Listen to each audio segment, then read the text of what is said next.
Hi hello అండి, నమస్తే, welcome to my channel. ఎలా ఉన్నారండి? బాగున్నారా? డ్రైవ్ విత్ మీ అండి. ఇక్కడ సాయంత్రం 4 గంటలు అవుతుంది. సో ఈరోజు కొంచెం మాట్లాడుకుందాం. ప్రవీణ్ పాస్టర్ గారి మరణం గురించి మాట్లాడుకుందామండి. చాలా బాధాకరమైన విషయం. క్రైస్తవ్యానికి, మన క్రైస్తవులకి, మరి మన సంఘాలందరికీ కూడా చాలా తీరని లోటు ఆయన మరణము. మరి ఆయన మరణము ఎంతో అనుమానాస్పదంగా ఉంది, డౌట్స్గా ఉంది. అది యాక్సిడెంట్ లాగా లేదు. సో దాని గురించి మనం నిజంగానే నిజాలు తెలుసుకోవాలని ఉంది. నిజం బయటకు రావాలి.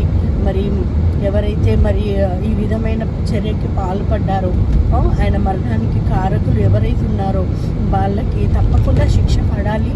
సో మనమందరం కూడా ఏకీభవించాలి దానికి. మనమందరం కూడా ఇలాంటి సంఘటన మరి ఇంకొక పాస్టర్కి జరగకూడదు. ఇంకా మనం ఇంకొక పాస్టర్ని కోల్పోవడానికి మనం రెడీగా లేము. సో అందుకోసమని మనం అందరం కూడా గొంతెత్తి ఈ విషయంలో ఏకీభవించి మనము పోరాడాలండి.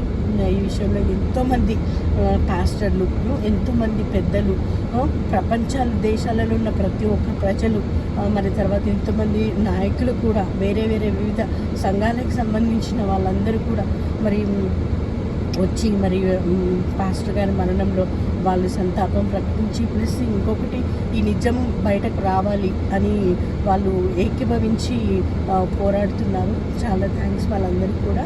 బట్ మనము ఇంకొక పాస్టర్ని మనం కోల్పోవడానికి రెడీగా లేమండి.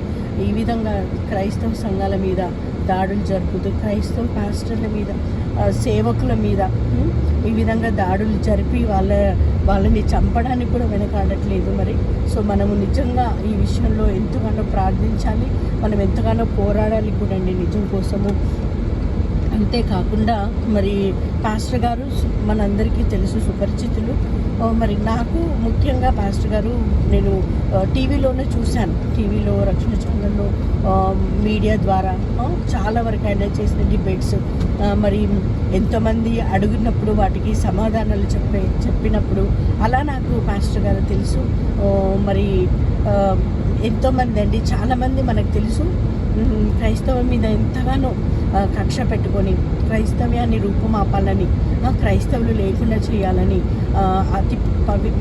మన పరిశుద్ధమైన బైబిల్ని ఎంతో అపవిత్రమైన మాటలతో వాటి గురించి మాట్లాడుతూ, చిత్రీకరిస్తూ ఎన్నో వ్యాఖ్యలు చేశారు.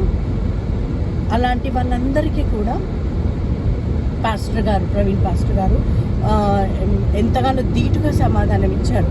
బైబిల్ వాక్యం ద్వారా, దేవుడిచ్చినటువంటి జ్ఞానం ద్వారా, పరిశుద్ధాత్మ తండ్రి నడుపుదల ద్వారా ఆయన ఎంతగానో ఇలాంటి వాటి నోర్లని మూయించారు.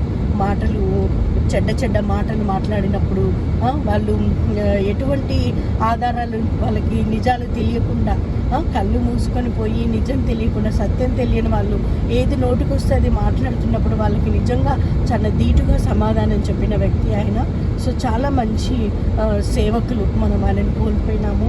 మరి మనకి చాలా బాధగా ఉంది, వాళ్ళ ఫ్యామిలీ కూడా ఎంతో బాధలో ఉన్నారు. మనం తప్పకుండా ప్రార్థించాలండి. సో ఈ విషయంలో క్రైస్తవులందరూ ఎక్కడ ఉన్నా కూడా మనము స్పందించి ఈ రకమైన చర్యకి మనకు నిజాలు తెలియాలి, దోషులు శిక్షింపబడాలి కూడా. ప్లస్ ఇంకొకటి, మన క్రైస్తవ సంఘం మీద, మన క్రైస్తవుల మీద దాడులు జరగకూడదు. మన పాస్టర్స్ని, మన సేవకుల్ని మనము కోల్పోకూడదండి.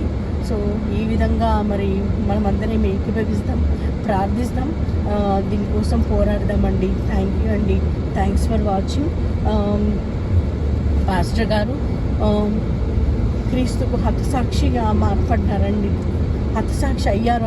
ఆయన మరణం దేవునికి మహిమనే తెచ్చింది. కేవలం దేవుడి నామం కోసం, కేవలం దేవుడిని ప్రచురించినందుకు, సేవ చేసినందుకు ఆయనని ఈ విధంగా బలి తీసుకున్నారు. మరి ఆయన క్రీస్తుకి హతసాక్షి అయ్యారు. దేవుడికి మహిమ కలుగును గాక. వాళ్ళ కుటుంబంకి దేవుడు మరి ఎంతో ఓదార్పునియాలని కోరుకుందాం, ప్రార్థిస్తాం. థ్యాంక్ యూ అండి. Thanks so much. God bless you all.